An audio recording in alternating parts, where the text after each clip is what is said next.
Hello, everybody, and welcome to the first ever episode of the Learner's Path podcast. Today, I had the privilege of speaking with Ilai Amar. Eli's a sophomore at Brandeis University. He's also the founder of Big Buddies and Big Buddies AI. Big Buddies is a volunteer organization which is going to help you with your college application process. They also have an AI tool which is more on the business side of things, where it'll grade your entire Common App essay for you, give you advice, give you a grade, and give you everything you need to perfect that essay as much as possible. You can expect to learn more about the college application process, about starting a business as a college student, about Eli's favorite books, a productive day in Eli's life, Eli's story, and Eli's experience studying abroad and attending a pre college program at Harvard University. If you are interested in learning more about Eli or Big Buddies, you can go on LinkedIn, search up Ilai Amar, and connect with him, or you can go to bigbuddies.org. I'll put the link in the description of the YouTube version of this so you can go check him out, check his company out, and maybe they can help you guys out with your college application. Thank you so much, and I hope you guys enjoy this podcast. So, welcome, Eli. This is the first ever episode of The Learner's Path, and it's a pleasure to have you here with me. We'll spend the next hour or so talking about your story, how you launched Big Buddies as a college student, and we'll go over some advice for current high school students who want to increase their chances of getting into college or a good college. To start off, tell me your story, everything we have to know about who you are.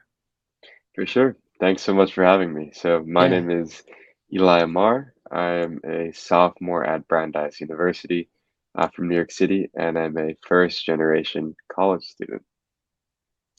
Nice. So talking about Big Buddies, a lot of people want to know how to launch a business, and launching one as a college student is extremely impressive. So talk to me about what that was like, and what Big Buddies is, and how you initially came up with the idea for Big Buddies. For sure. So, as the founder and CEO of Big Buddies, right, we started off as a volunteering platform about a year ago, right? I created the first MVP, created the team, and launched it. And it was overall through the shared hardship of not only my experience with the application process, but also my peers, where it was very difficult to find good or decent help to get questions answered with the college apps, especially for those that wanted to go to great schools, right? I had the aspirations of going to one of the Ivy Leagues, and to get help for that specifically was either super expensive or just really hard to find. So with Big Yeah. Buddies, we created a volunteering system where current college students help and mentor current high school students. So since then, right in January, I was invited to MIT to further develop it.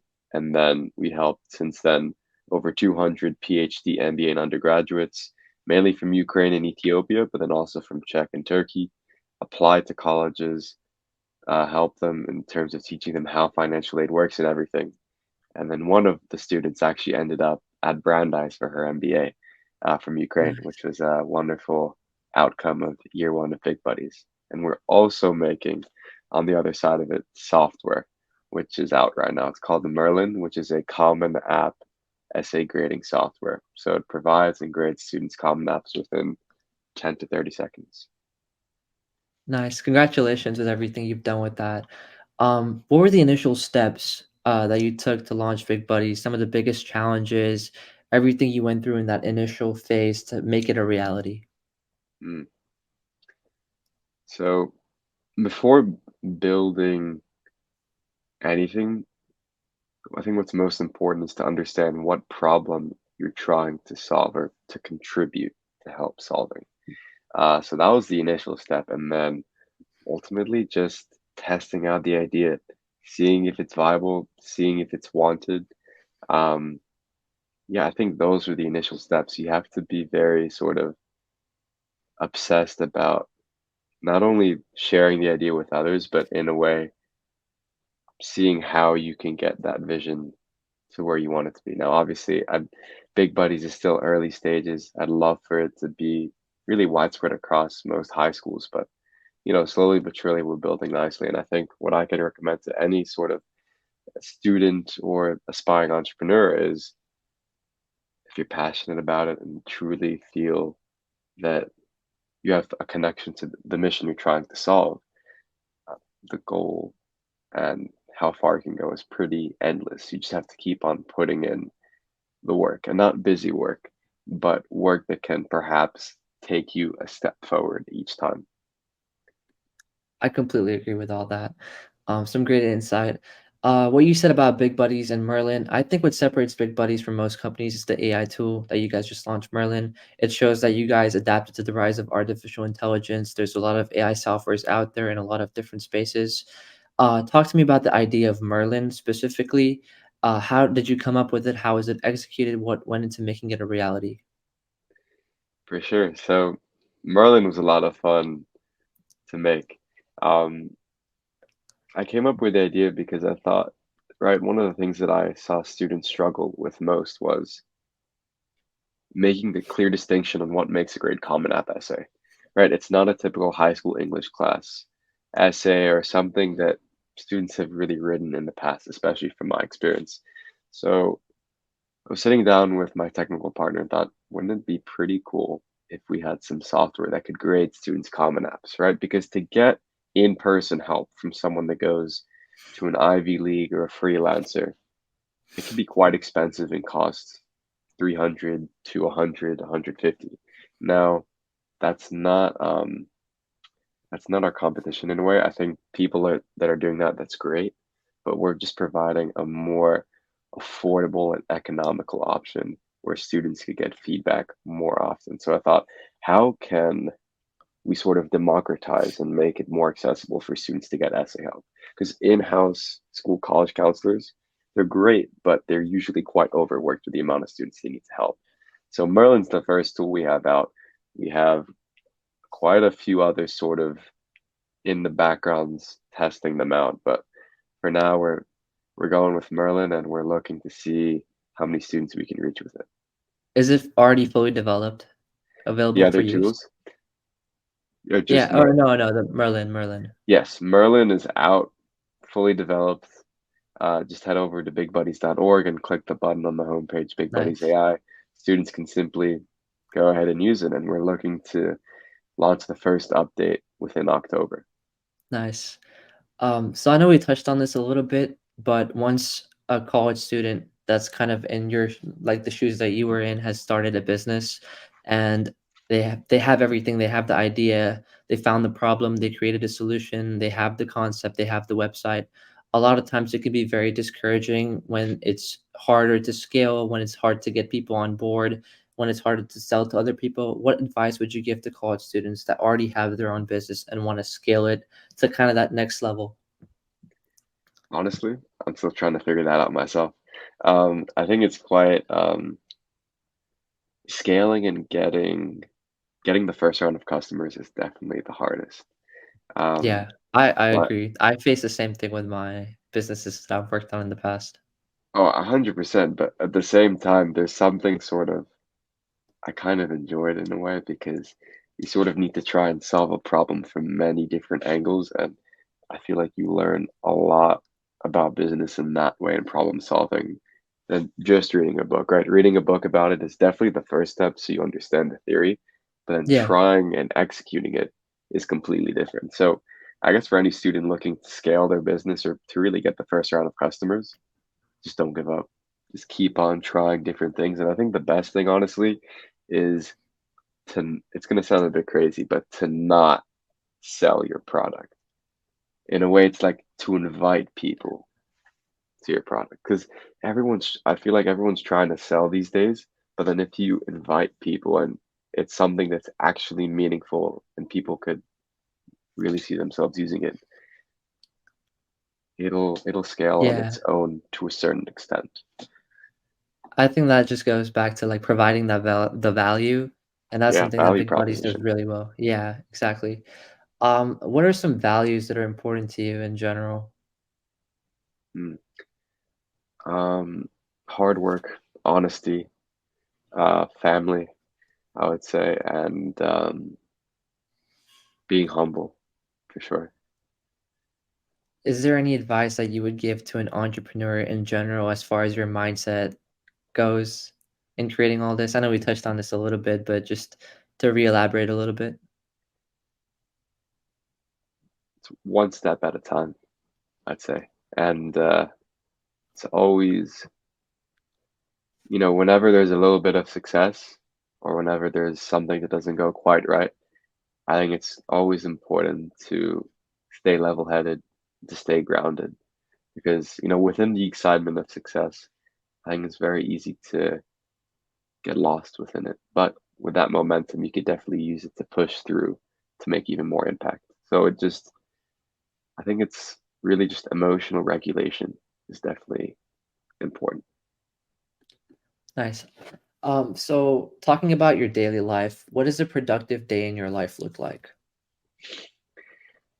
Okay, it's pretty packed to be honest with you. So in the mornings, early, go to the gym for about an hour and a half.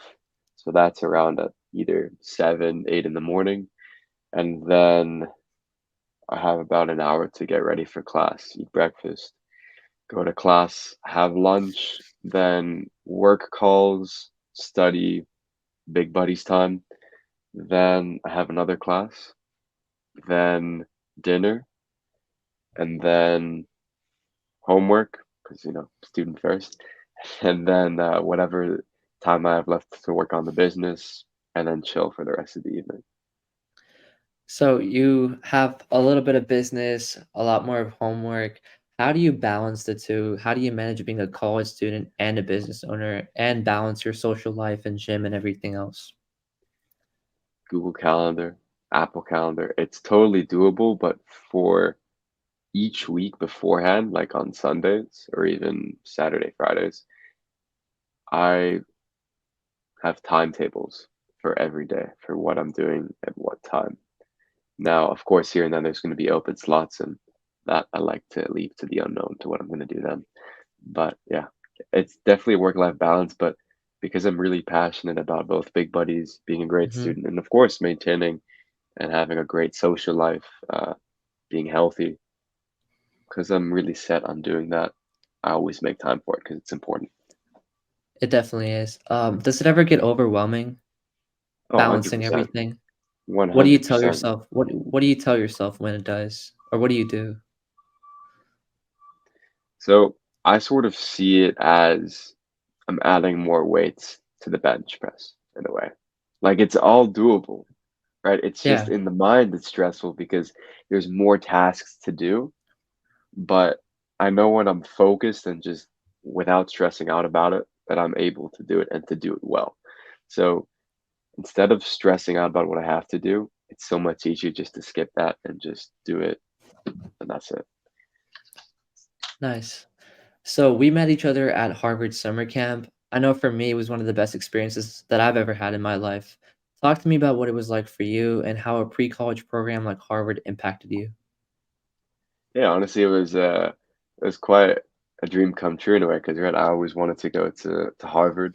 Unfortunately, when I applied as a first year applicant, got deferred during what was it, early decision, and then rejected regular. So to be able to be there for this summer semester was amazing. I loved it. The professors were fantastic. Harvard's campus, of course, is beautiful, and at the same time, I thought it was a great sort of discipline before college because I went to Harvard summer school the day after I graduated high school. So it was great and I really enjoyed it. Made some great friends and yeah, it was a wonderful experience. What were some lessons you took away from it?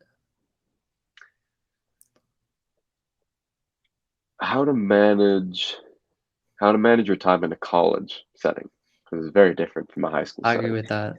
100%. It Like was right, very different. very different. And you got to know sort of like because I feel like for me there were some days where I would just spend the whole day studying but then it wouldn't be as effective as here's my time to study, here's the Yeah, time to read for fun, here's the time to be with friends. for sure. That's where I sort of developed that foundation. Would you recommend a pre-college program like Harvard Summer School to current high school students? Yeah, I would definitely recommend it because it provides a great structure and discipline for what life after high school looks like. And also at the same time to be able to do a pre-college program, whether at a regular college or at a prestigious school like Harvard. It's a great experience to sort of get a taste of what college is like. For sure. So this last year, you spent a semester in London. What was that like? What did you learn from it? And would you recommend it to others for a study abroad program? London was incredible to be able to do my first full semester in another country. I loved it. In a way, I really would recommend study abroad for every student if they can to do it for a semester at least uh, during their time in college, just because to be immersed in a whole different country's academic system and with different people, it really opens you up to well, what life is outside of America, whether it's politics, whether it's economics. I remember I took microeconomic theory both at Harvard and at UCL London, both very different on how econ works in both nations. So it's super interesting, and I highly recommend it. Yeah, the football too. You were at games like every weekend. It was fantastic, yeah, because I support a second division English team, West Brom. So to to be able to go there and with the Yeah. proper English fans, it was fantastic. To some point, when I was calling out the players' names, they started to notice me by the third game because I was the one American, well, American accent in the stands. So it was funny. So moving on to college applications and kind of giving some advice to high school students. If there's a high school student out there who wants to increase their chances of getting into a good school, what needs to be their biggest priority? The why. Why does the student want to go here? Why do they want to study what they want to study? It's all about a string, really. Everything needs to match your extracurriculars with what you want to apply as a major, and ultimately, what impact you have on your community. Volunteering is super important, especially for those that want to go, I'd say even to a top 30. Um, but I know high school, even for myself, it's so hard to know what you want to do and where you want to go. But with big buddies and just in general, what I'd recommend, just learn more about yourself in a way, right? If you're really good at math, perhaps you could do econ. If you love English, apply English. I think an important thing to note is what you apply as your intended major. It's smart to go with whatever your application fits strongest to get you into the best school. But for most schools, right, if it's in arts and sciences or just a general college, you can study and major different things once you get there. For sure. For students that have good extracurriculars, good essays, but not the best GPA, aren't the best at test taking, what advice would you give them on how to shape their college applications? And if it's the other way around, if they have a really good GPA, what advice would you give them if they're not the best essay writer, if they or if they weren't so involved in extracurriculars in high school? Hmm. So for the students that don't have the best GPA, but everything else is outstanding, I mean, that's something that I could personally relate to. Just from my freshman year, I had like an okay GPA, like it was mediocre at best, and then it was really after freshman year where I started to understand sort of what it takes to take. Right, my goal throughout high school was to go to Harvard. So after freshman year, once I sort of had that in my mind, everything started to go up in terms of levels. So I think what really helps for students that might not have the best GPA is to look at why they might not have the best GPA. Now, I'm not the best test taker myself, but at least for me, when I'm motivated to try and get a goal done, it sort of bypasses that. You can tell yourself what you want to believe. So if you tell yourself, "Oh, I'm not a great test taker," sure, that may be true, but you believing in that is not helping either. So, right, I went from freshman year to, okay grades to ending off with 96, 97s, 98s, like pretty strong. And then for students that have great GPAs, but then everything else is missing, they have to have great extracurriculars. I mean, if you look, there's about, I think, over 40,000 valedictorians in the country, most of which apply to Harvard. Harvard have about less than 2,000 seats available. So just to keep that in mind, you can have a great GPA, but that's not enough. You need to be outstanding either in your extracurriculars, in your awards, but getting the great GPA, that's the first step. It's not everything.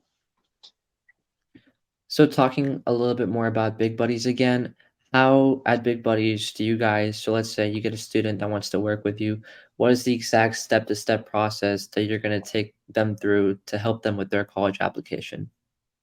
For sure. So we basically in our first meeting, and by the way, big buddies, the volunteering side, that's all our mentorship is on a volunteer basis as of now. So ultimately we meet the student where they're from and just see where they're at right now in the mind with college applications, and we take it from there. A key thing that we like to look at, right, is their school, because sometimes school admission history plays a role, but obviously quite a small one. And then we look at major, minors where they like to apply. And of course, we teach them about having reach, target, likely, and safety schools. So, right, you not to just apply to all the Ivy League and that's it. You want to have a nice Yeah. balance between, right, to give yourself the best chance. And some students, right, a lot of them, which we've been working with, financial aid comes first. And some of them have quite niche majors. So it's been quite fun to look with and for them for what schools would be best in terms of EA, ED, REA, or regular decision for one, where can they get the most aid, but also end up being at a great school. So for transfer students, I know I could use this advice. Is there any advice that you give to students that are looking to transfer out of their college and go to a different college? Mm, great question. So with this, I'm honestly a little bit less knowledgeable, but from what I know about the transfer application, um, it's more professional in a sense. So, for example, for the Ivies, they more specifically ask you, why are you transferring from your current institution? Why would you like to come to Princeton, to Yale? And I would honestly recommend one, grades are super important, of course, especially in college. Extracurriculars to see how involved you can get within your own community and make an impact. You want to be sort of, a big fish in a small pond. Um, and you want to get it done earlier. So even though the deadline is for some in March 1st, it doesn't hurt to get it done earlier just because then it's less stressful. Because I know for the transfer application, sometimes there's a few more documents you need to send through compared to a first year applicant. So if you get it done a little earlier, it's just less stressful. So you make sure they have everything. Um, and then, I mean, we can discuss this after and where would you like to apply to, but I know for first year, sometimes it's a bit more difficult. It's known that for second years, they're usually more accepting, but first year is definitely transfer that happens. Yeah, I've heard of that because they have more grades to go off of, more college Exactly. grades. Yeah. So talking a little bit more about entrepreneurship in general, talk to me about being an entrepreneur, why you wanted to be one in the first place, what are the benefits of it in your opinion? And a lot of people out there are, I mean, I have this conversation a lot of times with a lot of people if they want to leave the 9 to 5 model, they want to have their own business. And I know I want to do that. And I know you want to do that. So talk to me about that and what are your thoughts on it? Mm. So by nature, I love being creative and an outside the box thinker, a problem solver, and most importantly, a team player. So where that comes entrepreneurship now, obviously there's still so much more I can learn, so much more impact I can have with people. So I guess as of now, what I've learned really has come from, from all the different books I've read, the courses I've attended, and the interesting people I've met. And I guess I sort of knew I wanted to become an entrepreneur um, for quite a while, to be honest. Even as a kid, I always wanted to try and invent different things. And, took this, my mom signed me up once for this entrepreneurship course when I was in high school, and I was like, "Oh, this was freshman year." I was like, "What is?" It was called Israeli American Council's entrepreneurship course. Oh, what's this? And then I think that's where I really got exposed to, right? Here's how you can create an app, marketing, and so forth. So I think entrepreneurship is for me because I love being creative, I love working hard, and I don't give up. Just out of curiosity, what is your major? Business, Business administration? yes. Okay. So for entrepreneurs, a lot of times they're told don't waste your money on education if you don't know what you want to do. A lot of Mhm. entrepreneurs go the engineering route because they know that that's something they want to do, create their own business, whether it's a software, whether they want to do something like that. For everyday entrepreneurs that don't know what they want to major in, what advice would you give them? Is it just business administration? I know, like, I didn't know what I wanted to do, so I picked finance because that's pretty broad. What are your thoughts on that? Well, one, I think getting a college degree, if you can, of course, is super Mhm. important. Um, 100%. just because in society, that's sort of the standard for for a lot of things, to be honest. Um, but for people that don't really know what to major in, totally normal. Just go with what you're truly passionate and interested in learning about. Being a business major is fantastic. I love it, but there's a big difference between knowing a lot about business and doing business. Completely different.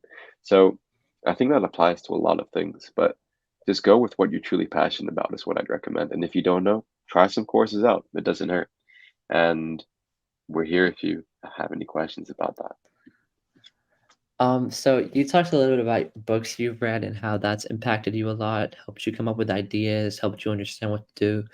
What are a couple of books that you'd recommend for viewers out there to read? Mm, great question. So I would definitely recommend Disciplined Entrepreneurship. It's a really good book.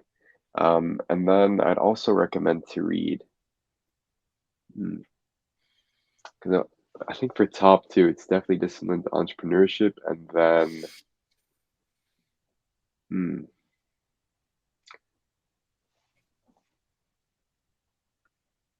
Built to Last. It's Jeff Bezos' his favorite book before he built Amazon. So I would say those two. But another key thing to note is it's important to study these things, but it's very different to apply it. And even in schools, when you take an entrepreneurship class, most of the time, what people in the space call it is it's sort of an advert of entrepreneurship because you can't really teach it. You sort of Mhm. learn as you go. So it's a great foundation, but it's not everything. Yeah. There's a lot of people who talk about self-learning as an entrepreneur. There's a lot that school can teach you, but at the end of the day, a lot of it is theory and a lot of it you do have to learn yourself just by reading books and taking courses. Mm. How do you incorporate that, like, self-learning in your life, and would you recommend other entrepreneurs to do the same thing? I wouldn't just recommend other entrepreneurs. I would recommend it to anyone. I mean, life is a lesson Yeah. within itself, outside of the classroom, within everything. So I think just for those really just passionate about something or interested in learning something new, self-learning is the best way because in a way you are your own teacher, and there's nothing better than that satisfaction of going into something without any deadlines, any limits, or just go into it.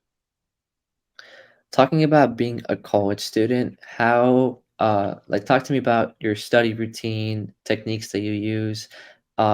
We talked about high schoolers and gave them advice on how to get into college, but if there's a college student out there that's not that interested in entrepreneurship and they just want to learn how to become a better student, how to get better grades, what is some advice that you'd give that person? So I know with each school it's different, but right off the bat, as soon as you start classes, professors post the course syllabus. The course syllabus Mhm. is like one of the Yeah. most important resources in any college course.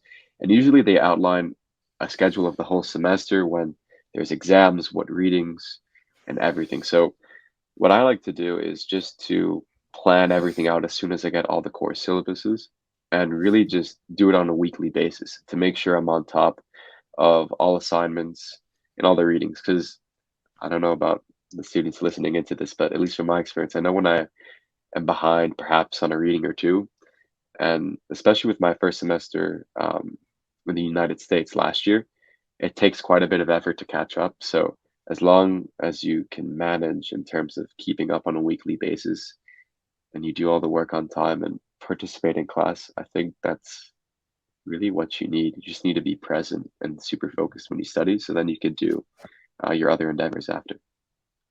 Yeah, so far for me, it's been time management. I feel like if you master that, you can master anything because, like you said, the syllabus it has everything. So I just go on Notion and then I'll mark the due dates for everything, finish everything for that week. And last week I fell really behind. And so that was like when I understood that, okay, this week I got to attack every single assignment like 3, 4 days before it's due. And so, like this week, I got all my work done, everything. So I feel like time management, just getting that down is like the biggest thing that you could do as a college student. 100%. I mean, one of the best things I think just about school and college, and I'm so grateful to be able to be a college student, is just it provides a certain structure and disciplining, right? Even though what most of we learn is theory, but there's a lot of critical thinking involved and just sort of a discipline where we can't really get anywhere else before we truly grow up. Yeah. So talking about what's next for you, where do you see yourself in the next 2 years, 5 years, 10 years? Where do you see big buddies? Where do you see yourself as an entrepreneur? Hmm, it's a great question. You know, as much as I see it going somewhere, I genuinely have no idea. I could give you an answer, but there's this quote that my mother used to tell my sister and I as a kid. You know, when you have a plan, God is laughing. So at the end of the day, I'd love Big Buddies to ultimately be a source that most high school students in the United States use, have it globally recognized as a volunteer platform for all students and really create a new movement. And ultimately, for us to be able to partner with different school districts to create personalized softwares to help and empower students with ultimately whatever struggles they have, not only with the college application process. So I'd love for it to go there. But, after college, let's see, we just opened up the official business early this year. So let's see. I don't know, to be honest with you. I think that quote kind of resonates with me because there's this other quote that I heard. And it was that the journey wouldn't be worth it if you knew where your destination was. If you knew that you would get there, it wouldn't be worth it to go through everything. So having that plan sometimes, I mean, you just got to go with the flow, see what happens. And I'm really excited to see everything in the future for Big Buddies and everything you do. Where can the viewers find you, learn more about Big Buddies? If there's someone that wants to, a college student that wants to be an ambassador, that wants to volunteer, help other high school students get through the whole process. And if there are high school students out there that want to use Merlin, talk to me about everything and everywhere someone can go to find more about you and Big Buddies. 100%. So if anyone looks up Big Buddies on Google, we should be one of the top ones to pop up. We're bigbuddies.org. If you'd like to meet, love to meet you. You can just click the schedule meeting button on the homepage. Merlin, you just click right next to it, Big Buddies AI. And yeah, you'll see my name on the site. Love to connect on LinkedIn. Shoot me an email. I'm pretty open. Yeah, I'll put all your links in the description of the YouTube or the Spotify so people can go check it out. Are you guys looking for ambassadors right now? Yeah, we're always looking for ambassadors, for new students to join our team, whether it's a high school student looking to make an impact in their community or a college student looking to help the future generation. Is there any last piece of advice that you'd give someone our age? Just generic advice. We kind of touched on specific advice, but if there's just anything general, like what you live by, something like to just end it off with. Sure.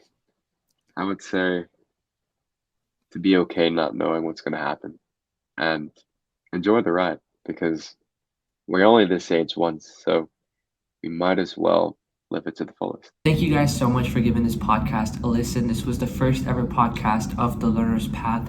Next time, we'll have Michael Smith, owner of Project Lead Nation Frisco. Michael will talk about what it's like to own a franchise, how he started a franchise at 51 years of age. Michael's been in the health and wellness industry for about 20 years. So if you think it's too late to make it in your desired field, Michael's going to talk about starting a Project Lead Nation franchise at 51 years of age and how it's never too late to start what you want to do in life. For this podcast, if you're interested interested in Eli, all his links will be in the description or in the link tree of the Learner's Path. So make sure you go check that out. Eli is amazing. His business is amazing. So make sure you go show him some love. You can also connect with him on LinkedIn if you want to learn more from him. But thank you guys so much for giving this a listen. It meant a lot to me if you made it till here.